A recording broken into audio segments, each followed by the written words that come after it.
I am Emily Carter, 28 years old, and I should have started my story with the image of a radiant bride on her big day. But the truth was far from that. My wedding took place in a small, charming garden filled with warm lights and the laughter of friends, yet there was still an empty space that nothing could fill: the seats of my parents. They were not there. They had chosen another place, another event. While I walked in my white wedding dress beside the man I love, my parents were sitting in the front row of an auditorium, clapping proudly for my younger sister Chloe, 22, their so-called ballet angel. To them, her performance was the important day, while the wedding of their eldest daughter was treated as just another gathering they could easily skip. When the wedding photos were posted on social media, I never expected them to spread so quickly. Friends, neighbors, and colleagues all shared them, adding the inevitable question: why weren't the bride's parents at their daughter's wedding? That was when the storm began. My father, Robert, grew furious, feeling humiliated, and even threatened to divorce my mother. My mother, Karen, fell into a state of crisis, embarrassed yet still trying to defend herself. And Chloe was outraged, claiming I had deliberately used my wedding to disgrace the family. What should have been the beginning of happiness instead became the center of a family storm. So I want to ask you, the ones listening to this story, if your parents missed the most important day of your life just to attend a performance, what would you do? Let me know in the comments, along with where you are watching this story from, so I know I am not alone. I was born and raised in Portland, Oregon, in an ordinary two-story house with a backyard full of green grass and a wooden swing my dad hung for me when I was 6. In my early years, I still remember vividly how my parents were always by my side.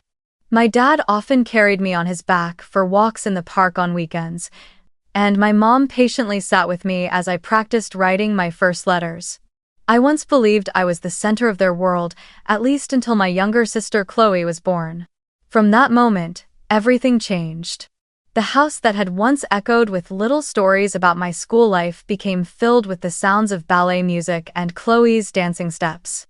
At first, I didn't notice the shift, but the older I got, the clearer it became. I remember the first time I competed in a public speaking contest in high school. I won second place, an achievement my teachers called impressive.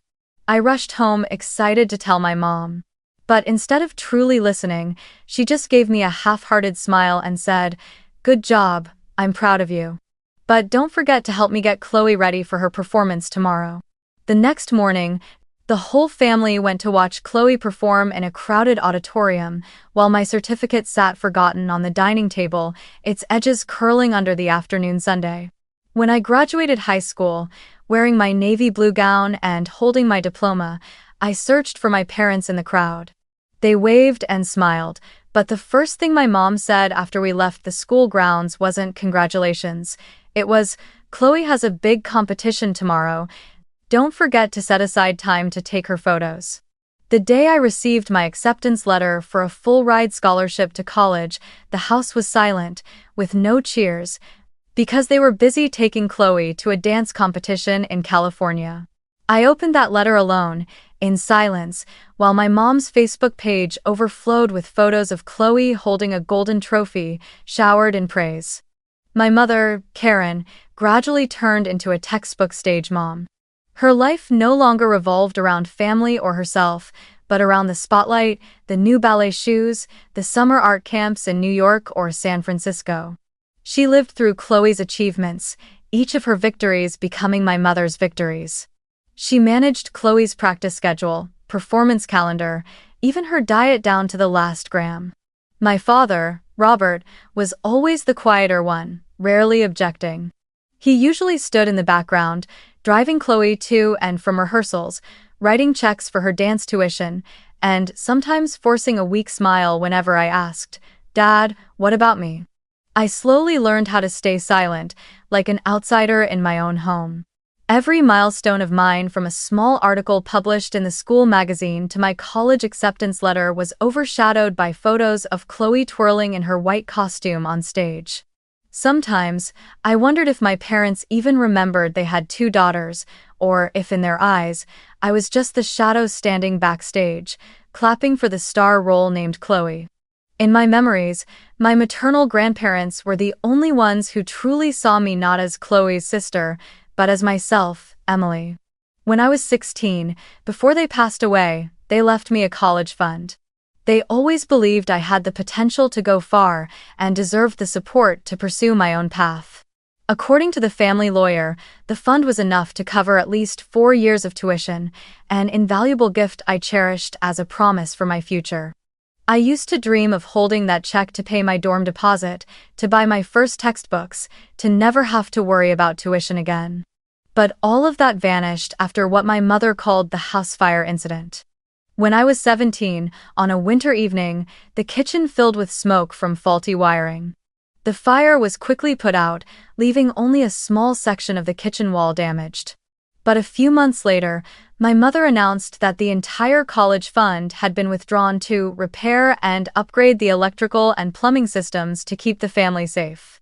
I remember that day vividly. She sat in the living room, her voice firm, while my father just nodded silently. I was stunned, feeling like the foundation of my entire future had been ripped away. I didn't dare protest, only accepted it with the naive belief that it was for the good of the family. But years later, in my sophomore year of college, I stumbled upon a stack of receipts in my mother's drawer. Printed clearly at the top, summer program at the New York Ballet Academy, Chloe Carter. The total amount was almost identical to what had once been mine.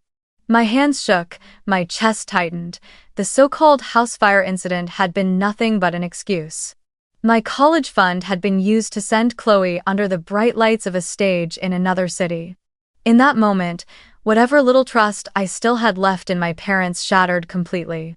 To continue my education, I had no choice but to push myself to the limit with part-time jobs. During the day, I sat through demanding finance classes, and at night, I worked behind the cashier counter of a convenience store. On weekends, I waited tables at a small cafe near campus. I lived on cheap coffee and long nights spent typing essays while my eyes burned with exhaustion. Sometimes, when I looked at friends whose parents provided for them without worry, I asked myself, why was I the one carrying this weight when the money was supposed to be mine in the first place? The scar wasn't just financial. It was etched into my mind that, on my parents' scale, Chloe's dreams always outweighed my future. The lie about doing it for the family turned out to be nothing more than a veil covering their blatant favoritism. From that day on, a distance grew between us that could never be bridged. Not a distance of geography, but of trust, a crack I knew would never heal. I met Daniel in my sophomore year, on a crisp autumn morning in the campus library. I was huddled over a cheap cup of coffee, my eyes heavy after a late-night shift at the convenience store. On the table in front of me was a stack of thick finance textbooks, pressing down on shoulders already too burdened. Daniel sat at the opposite table, gave me a small smile, and asked softly, "Do you need a study partner? I'm drowning in this material too." At first, I thought he was just another kind face among hundreds of students. But from that day on, Daniel slowly became the closest companion in my life. What surprised me most about Daniel was his patience. He wasn't just smart, he had a quiet attentiveness. From the very beginning, he noticed how many hours I worked and how rarely I joined in campus social activities. One evening, when we went out to dinner with a group of friends, someone casually asked me, "Are you going home to visit your family this summer?" I gave a faint smile, while Daniel quietly caught the flicker of sadness in my eyes as I replied, "Probably not. I need to stay and keep working." He didn't press me then, but the next day he handed me a sandwich and said, "I don't know what you're going through, but I hope at least today you can enjoy a good meal." I can't even say when that friendship blossomed into love. We studied together in the library, walked back to the dorms late at night when the streets were nearly empty. Daniel never made me feel like I had to strain for attention, the way I had at home, where I worked twice as hard just to be recognized half as much. He looked at me as though I deserved care, without achievements, without titles. I still remember the first time Daniel brought me to visit his family in Seattle. It was just a small birthday party for his youngest sister, a homemade cake that tilted slightly to one side, a few balloons dangling in the living room. But the way his parents joyfully prepared, the way everyone laughed together at the clumsy little details, left me overwhelmed. I had never felt that in my own family. At the Carter house, every event revolved around Chloe and the spotlight. At Daniel's home, even the simplest everyday moments were cherished as something special.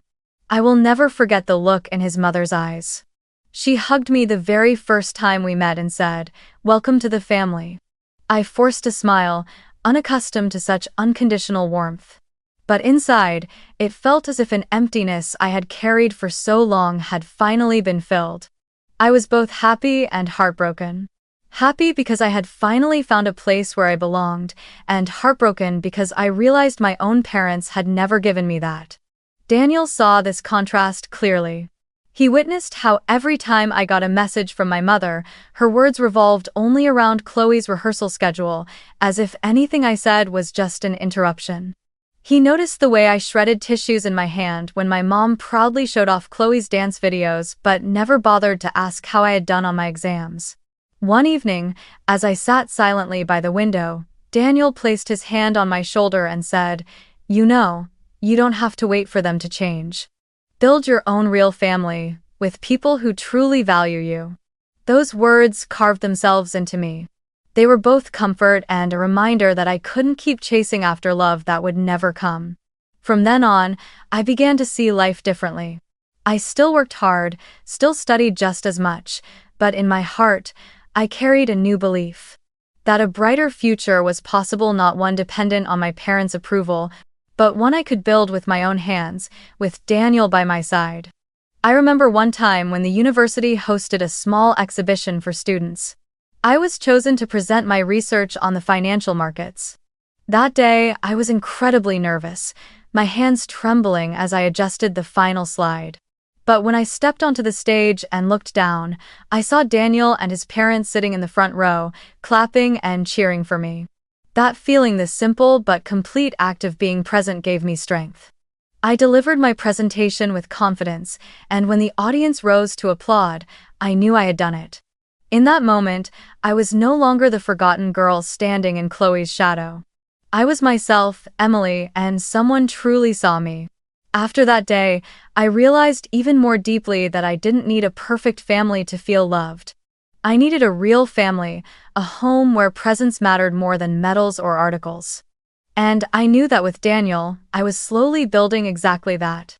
It was the contrast between these two worlds: on one side, the Carters with their relentless favoritism, and on the other, Daniel's family with their unconditional love, that helped me recognize my own worth. Though old wounds still remained, Daniel showed me that I was not anyone's shadow and that there was another path, a path of my own. From then on, I began the journey of choosing a new family, not through blood, but through love and genuine respect. I had thought I was used to being forgotten, that years of growing up in Chloe's shadow had toughened me enough that comparisons no longer stung. But one evening, while sitting on the small sofa in our apartment with Daniel, I happened to scroll past one of Chloe's Instagram stories.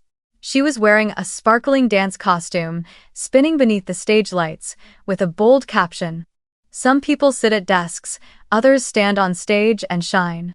Right below it, I saw the little red heart my mother had tapped.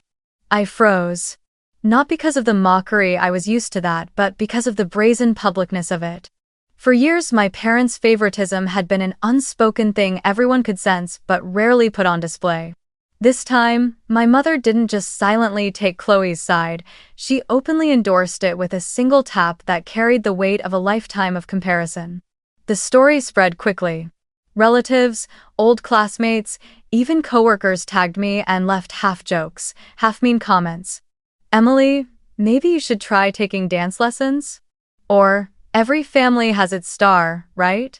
I read each line and felt like I had been turned into a joke in front of an audience. Daniel sat beside me, saw my face go pale, and took my phone, asking, "Do you want me to say something?" "I can't stand how they treat you." I shook my head. For so many years, I had wasted energy seeking recognition from my birth parents and always ended up disappointed. I knew that replying now would be like pouring fuel on the fire, making me look weak and defensive. Instead, I sat in silence, felt the heaviness in my chest, and slowly exhaled. That night, I tossed and turned for a long time. Memories kept surfacing. The certificate left forgotten on the dining table, graduation day when no one remembered me, the college fund withdrawn, and now the public mocking story shared for all to see. Each one felt like a drop of water, and that story was the final drop that made the glass overflow. I realized a bitter but liberating truth: I would never be acknowledged in their eyes. No matter how hard I tried, no matter what career I built, in my parents' view, I would always be the second child, while Chloe remained the center. But instead of falling into the same sorrow as before, I felt a strange calm. I looked at Daniel, at the life we were building with our own two hands, and I suddenly understood that I no longer needed their recognition. I did not need my mother to tap a heart on my achievements, nor my father to force a smile when I talked about a new project. What I needed was genuine warmth, sincere presence, and I already had that from Daniel, from his family, and from friends who valued me for who I was. The next morning, when I opened my phone, dozens of tagged messages and mocking comments awaited. I skimmed them, but they no longer stung the way they had the night before. Instead, a clear decision formed in my heart. I would stop chasing approval from a family that chose to cast me aside. I would stop proving my worth to people who never truly wanted to see it. I would put that energy into building my own family, a family where love is not measured by achievements, and where presence matters more than the stage lights. That was the moment I felt myself begin to taste freedom. The mocking story, instead of trapping me in the same old spiral, became a door opening onto a new path. I knew that path would lead to the most important day of my life, the day I would marry Daniel, but this time I would no longer expect my parents to show up. I would leave them with Chloe's stage, and I would walk toward my own happiness. When Daniel and I officially decided to get married, I spent a long time thinking about how to tell my family. Part of me still longed for one last chance, one final test to see if my parents could finally look at me as the center of something. I knew that if I simply announced, "I'm getting married," they would find a way to make the event seem secondary to Chloe's rehearsal schedule. So I chose a different approach, a message that was at once an invitation and a final measure of the love they could offer me. That evening, I opened the Carter family group chat on my phone. My fingers trembled, but I typed each word clearly. On October 14th, I have a very important event. I hope everyone can be there. I read it over and over, my heart pounding. It was a message that revealed nothing specific, meant to see whether they would show concern, ask questions, or simply assume that any event of mine was less important than Chloe's. When I hit send, I felt like I had thrown a stone into a still pond, waiting to see how the ripples would spread. A few minutes later, my phone lit up. It was my mother, Karen. She replied briefly, without hesitation. That night is Chloe's biggest solo performance before she auditions for the dance company. The whole family will be there. No further questions, not a moment of curiosity about what event I was referring to. Only a firm assertion: Chloe is more important. I waited a little longer, hoping my father would message, hoping he would ask me, "What is the important event, Emily?" But nothing. The group chat stayed quiet except for my mother's message. My father remained silent as always, and that silence hurt more than any outright rejection. Chloe sent a smiling face emoji with the line, "So glad the whole family will support me that night," as if my message had merely been a backdrop for her to boast. I set my phone down on the table, feeling empty. Daniel sat beside me, saw my face go pale, and asked, "What did they say?" I showed him the screen. He read it, frowned, shook his head, then put his arm around me. "I'm sorry. I know you hoped they would ask.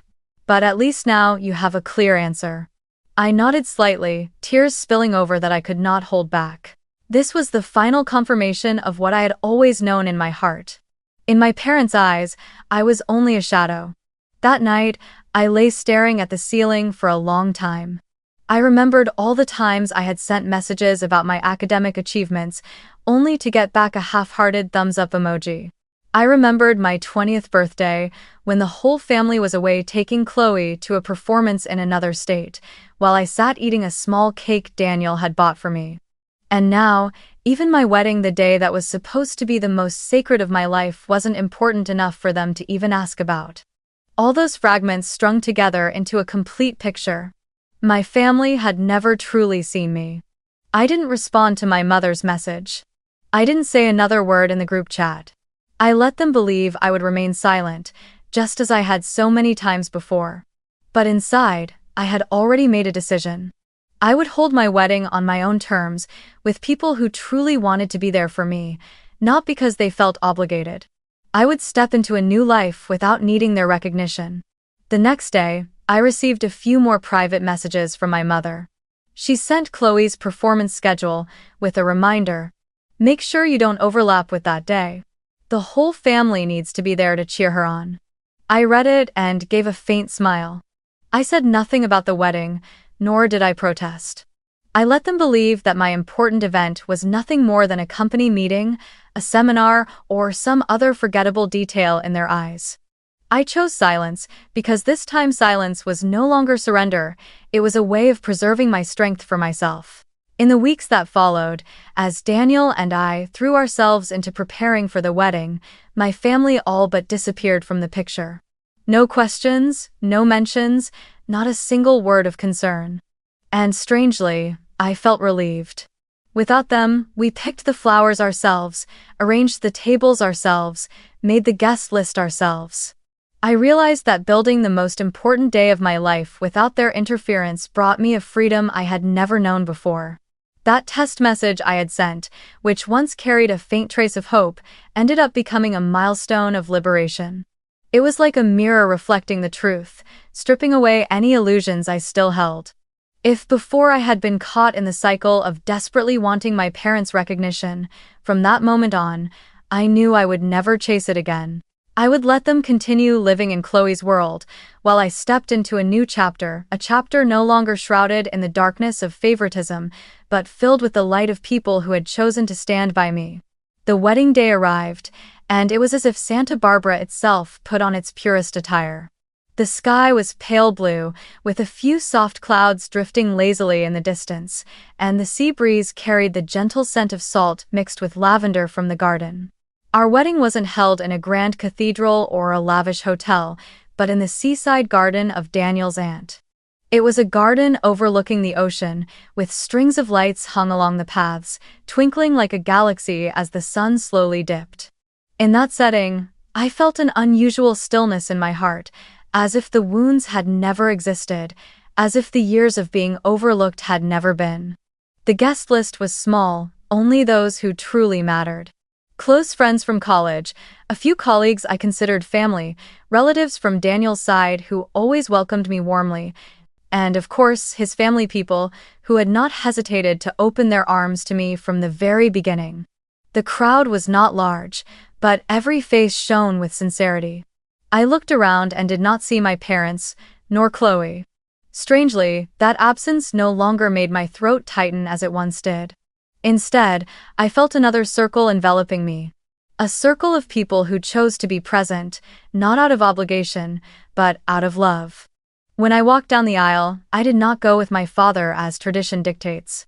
The hand that held mine that day belonged to my grandfather, George, 70 years old but with a steady, resolute gaze. When he placed his warm hand on mine, I heard him whisper, "My girl, I am so proud of you. Let me do this for you in place of your father." I choked up and tears welled in my eyes. He did not need many words. That single sentence was enough to erase decades of yearning for recognition. He also gave me a silver necklace set with a shimmering blue stone. "This was your grandmother's keepsake. She wanted you to have it, and today I believe she is watching from above, smiling at your happiness."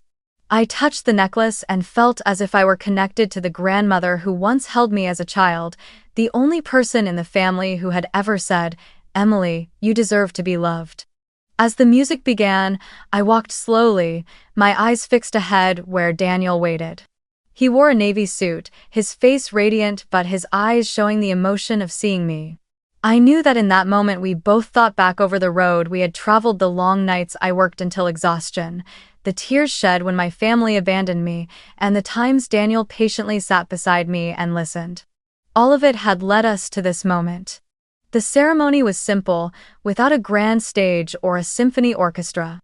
There were only the distant sounds of waves, the breeze gently stirring the strings of lights, and the soft murmur of familiar voices. When the officiant asked, "Do you take Daniel to be your husband, to share in joy and sorrow, in light and darkness?" I looked into his eyes and answered with a steady voice, "Yes, I do." In that instant, I felt as if the cracks in my heart were being mended. Not because my parents had returned to apologize, but because I realized I no longer needed that to feel whole. I had my own family now, a family I had chosen, one that measured love not by achievements but by presence and sincerity. After exchanging rings, Daniel squeezed my hand tightly, kissed my forehead, and whispered, "We did it, Em." I smiled through my tears. I knew I had just stepped through a new door, leaving behind years of hopeless waiting. The reception unfolded in a warm and intimate atmosphere. Long wooden tables were draped with white cloths, wildflowers arranged in simple glass jars that somehow felt elegant. My friends raised their glasses, reminiscing about college days, colleagues offered their blessings with playful jokes, and Daniel's family embraced me as if I had always been one of them. I laughed so much my cheeks hurt, and for the first time in my life, I felt I truly belonged somewhere. As night fell, the strings of lights shimmered like stars, illuminating every face. I sat down, looked around, and let myself sink into the moment. This wedding wasn't lavish or loud, but it overflowed with love and healing. And when Daniel took my hand as we stepped out into the garden to breathe in the sea breeze, I whispered to myself, "I found my real family." That day, I understood something important. Love doesn't have to come from where we were born, but from where we are valued. And in the soft glow of Santa Barbara, I knew that at last, I had the happiness I deserved. After the wedding, I thought everything would settle. Daniel and I left for our honeymoon in Carmel by the Sea, a quiet coastal town in California. We rented a small cottage, spent mornings walking on soft sand, afternoons sipping wine at little roadside cafes, and nights curled up by the fireplace listening to the waves. I wanted to gift myself these days without burdens, without the shadow of family. But just a few days later, the aftershocks of the wedding began to spread in ways I hadn't anticipated. One of Daniel's aunts, after attending the wedding, posted a photo of Daniel and me holding hands beneath a canopy of pure white bougainvillea. Beneath it, she wrote a short caption. "Some people choose different priorities." Just 7 words, but they struck like a spark on dry wood. Friends, relatives, even old neighbors from Portland began resharing it, adding their own questions. Why weren't the bride's parents at their daughter's wedding? What happened to the Carter family? In less than a day, the photo had been shared hundreds of times, with comments pouring in. Some expressed sympathy for me, saying nothing was more painful than parents being absent on such a sacred day. Others reacted with outrage. If it were my daughter, no matter how busy I was, I would never miss it. The talk spread quickly, like rising waves, pulling in even those who had known my family back in Portland. My father, Robert, chose silence. He didn't comment, didn't explain, didn't even message me. But my mother was different. She began calling nonstop, flooding me with messages. "What are you doing, Emily? You've turned the whole family into a joke. People think I abandoned my daughter on her wedding day." In the voicemails she left, her voice trembled, equal parts anger and panic. "You've ruined the family's image." Chloe didn't stay silent either. She sent me long messages, accusing me of deliberately choosing the same date as her performance, claiming I had secretly planned the wedding just to humiliate the family. In one message, Chloe wrote, "You're so petty. A wedding is supposed to be a day of happiness, but you turned it into a tool for revenge. I will never forgive you."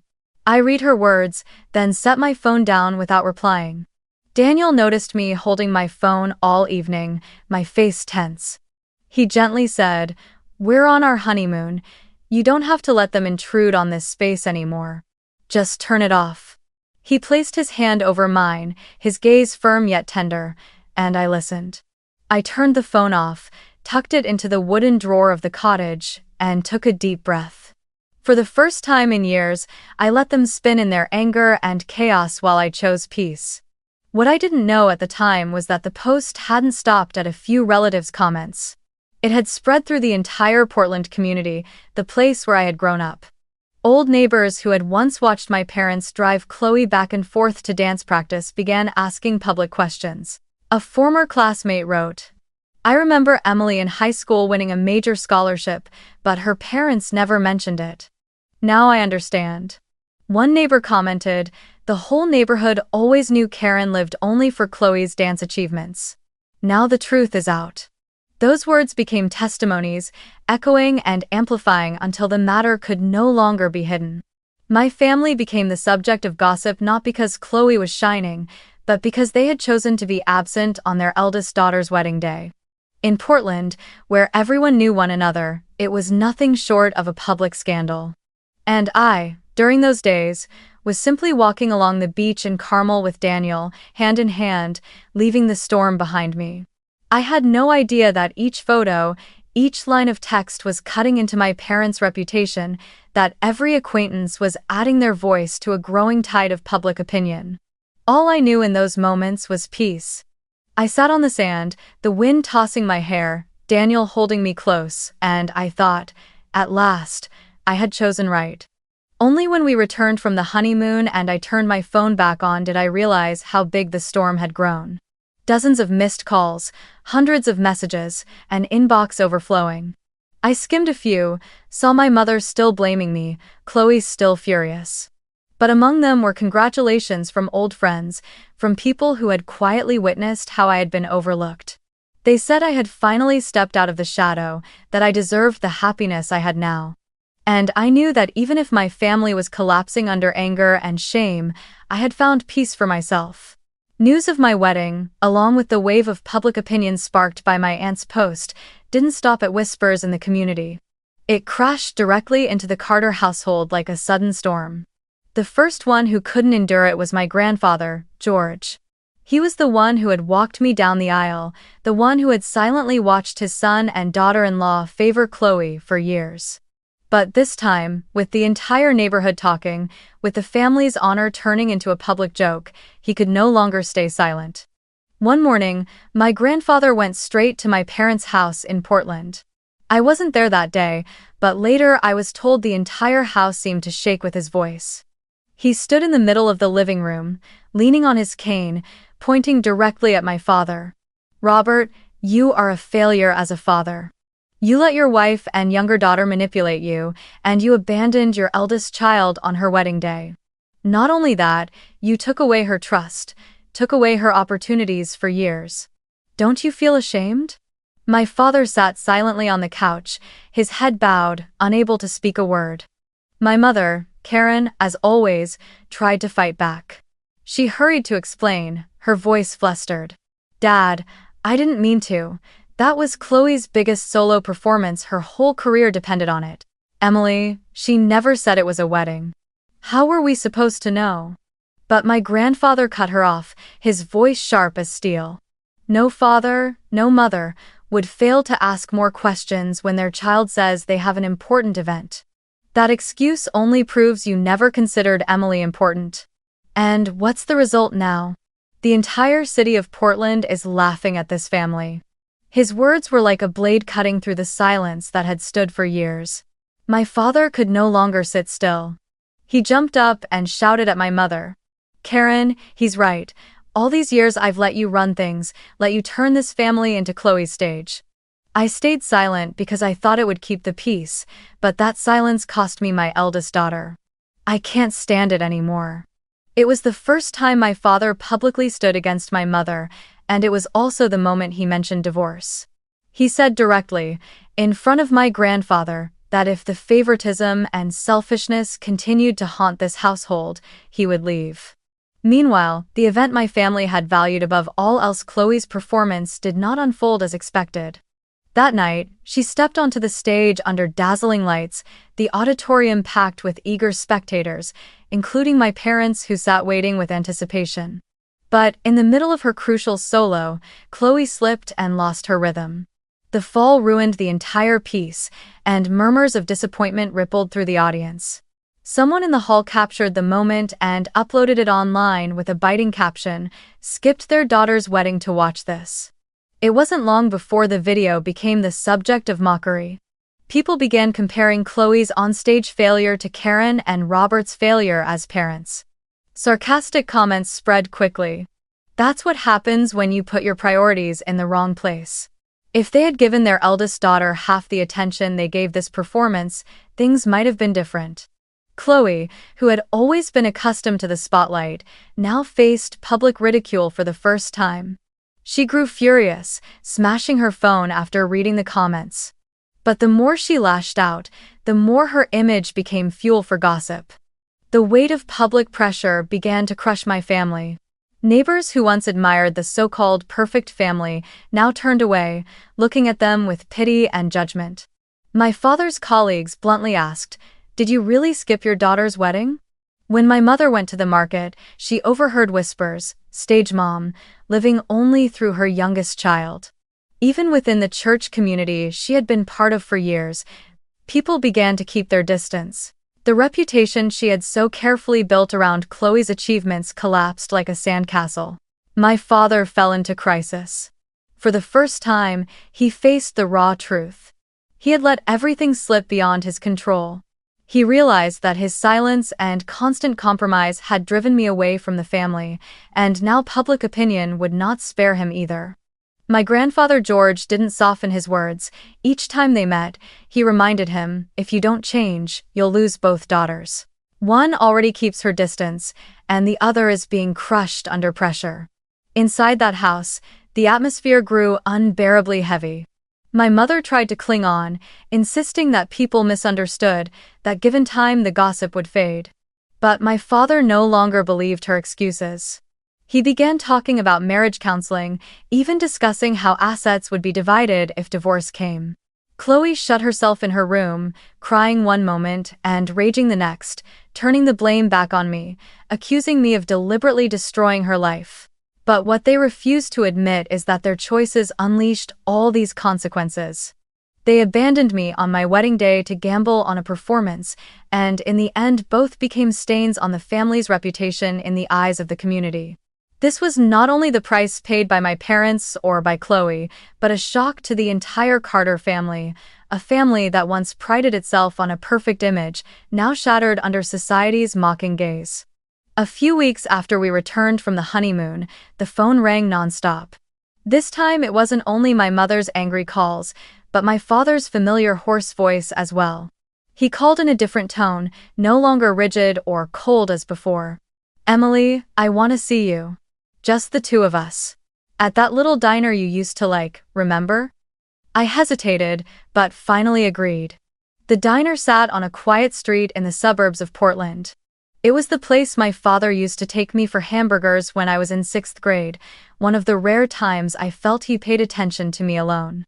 When I walked in, he was already there, twirling his coffee cup, his gaze heavy with weight. He looked at me, unable to hide his regret. "I'm sorry, I stayed silent for too long. I let your mother and Chloe manipulate everything. I thought that if I didn't make waves, the family would stay peaceful. But my silence hurt you more than anything." I sat quietly and listened to every word. He took a long breath and continued. "I also want to talk to you about the college fund. I know about it. I was wrong to let your mother withdraw the money. I promise I will repay you little by little, and I have signed up for therapy. I want to fix things before I lose you completely." But I looked at him and saw a sincerity in his eyes that had rarely shown before. I nodded slightly, but I didn't rush to forgive. "Dad, I appreciate what you said today. But you know, those years left scars. I can't erase them with just a promise. If you truly want to change, then show me through your actions. I'll wait, but not like a child hoping anymore. I'll wait as an adult, knowing I have the right to walk away if I see the same silence again." My father nodded, his shoulders sinking as if a weight had been lifted. A few days later, my mother texted asking to meet. I agreed, this time at a cafe downtown. When I walked in, she was already there, heavily made up but with a gaunt face, her eyes swollen from sleepless nights. The moment she saw me, she burst into tears. Emily, I'm sorry. I was wrong. I was blind. I just wanted my youngest daughter to have a future, and I didn't realize I was abandoning you. But I never meant to hate you. I sat down, neither crying nor trembling. I took out a sheet of paper I had prepared. On it, I had listed every time she was absent in my life: the day I won the speech contest, the day I received my scholarship, my 18th birthday, my college graduation. I read each event aloud, my voice steady, without accusation, just the truth. My mother collapsed onto the table, sobbing. I remember. I was wrong. I can't turn back time. But I want you to forgive me, to give me a chance. I set the paper down and looked straight into her eyes. Mom, apologies don't erase the years. I don't need more promises. I need action. I need to see you truly change, not just say you will. She went silent, her tears smudging her mascara. I stood up, leaving her in her torment. For the first time, I walked away from a meeting with my mother without feeling powerless. The final conversation was with Chloe. She reached out herself, texting, "We need to talk." I agreed, and we met at a park near our old house. Chloe arrived with anger on her face, dressed fashionably but with red, swollen eyes. As soon as she sat down, she snapped. "You did this on purpose, didn't you? You chose the exact day of my performance, you hid the wedding from the family, and now everyone is mocking us online. You wanted to humiliate me, didn't you?" I looked at her and answered calmly. "No, Chloe. I didn't do it on purpose. I just didn't have the strength to spell it out anymore, because I knew if I did, the family would still choose you. I wanted to see if anyone cared enough to ask me again. But no one did. That's not my fault. That was everyone's choice." Chloe slammed her hand on the stone bench, her voice breaking. "You made me a laughingstock. My video went viral, and people are mocking me everywhere. I hate you." I sighed, then said the words I had held back for years. "You love the stage, Chloe. You love all eyes on you. But remember, when the lights shine, they also expose every flaw. This is the consequence of the stage you chose." She froze, unable to respond, then stood up and walked away. I watched her back as she left, realizing that whatever fragile bond of sisterhood remained between us had now finally broken. The 3 conversations with my father, my mother, and my sister were like 3 mirrors reflecting my past. A father who, for the first time, admitted his mistakes. A mother who could only cry and make promises. A sister still blinded by her own spotlight. I walked away from them all, no longer feeling the need to prove myself. I had said everything, I had heard everything. The rest was no longer mine to carry. It belonged to them, and to the choices they would have to live with. After all the talks, after all the days of turmoil, Daniel and I made a clear decision: we would leave Portland and begin a new life in Seattle. It was not just a change of geography, but a shift in my state of mind, a way to escape the shadows, the memories that clung to me like invisible chains. Seattle welcomed us with its delicate rain, the aroma of coffee drifting through its streets, and a rhythm of life both vibrant and gentle enough to make me believe I could start over. I focused on my work in finance, while Daniel pursued his career in architecture.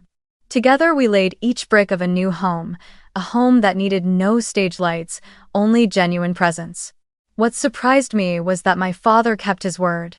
He began sending me small amounts of money, regularly, with a short note each time. "Returning your fund, little by little." At first I was surprised, then moved. I didn't need that money to survive. I had long since learned to provide for myself, but each transfer felt like a slow but genuine piece of proof that he was trying to make amends. He also called me, not saying much, only sharing that he was in therapy, that he was beginning to understand how his silence had left such lasting damage. Once, he said haltingly, I don't expect you to forgive me right away, I just hope you see that I'm trying.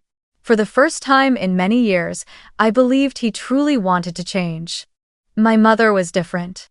She kept sending long, rambling messages filled with apologies, sometimes attaching old photos to remind me that she still loved me. But I had changed. I was no longer so easily softened by tears. I only responded when I saw her take concrete actions, like when she mentioned she had skipped one of Chloe's performances to attend a community meeting, or when she told me she was volunteering to teach dance to underprivileged children instead of pouring everything into her youngest daughter. I knew change would be a long journey, and I no longer wanted to give away my trust too quickly. I chose patience, but also distance, to protect myself. As for Chloe, she never reached out again. I heard that her failed performance had shaken her career, and the public pressure had forced her to step back for a while. I felt neither satisfaction nor sorrow. Only the sense that, sooner or later, everything falls back into its rightful place. The stage lights fade quickly, but the truth never disappears. As I sit down to write these words, I realize that my journey is not just a private story. It is a reminder to anyone who has ever felt forgotten in their own family. Family does not always mean love. Blood does not guarantee respect. And sometimes, healing is not about patching cracks that run too deep, but about letting go, about having the courage to step away and build a new circle, one made of people who choose to be present. Now, each morning in Seattle, as I brew coffee and watch Daniel busy with his sketches, I feel peace in my heart. I no longer crave my mother's nod, nor do I wait for my father's praise. I have found recognition in the life I am living. My colleagues who respect me for my ability, Daniel's family who always welcomes me with warmth, they have all shown me that family is not just the place we are born into, but the place we are chosen to remain. One afternoon, I posted a wedding photo on my personal page, Daniel and me laughing brightly beneath the white archway in Santa Barbara. Beneath it, I wrote a short line. I built something of my own, with people who chose to show up. No explanation, no mention of the past. Just a small declaration, quiet but resolute, that I had moved beyond the days of being forgotten, and that now I was fully living in the present. And perhaps, that is the greatest lesson I want to share with anyone listening. You don't need to chase recognition from those who always turn their backs on you. Have the courage to leave, the strength to build. Because in the end, freedom and true love will only come from those who value your presence, not because you are perfect, but simply because you are you.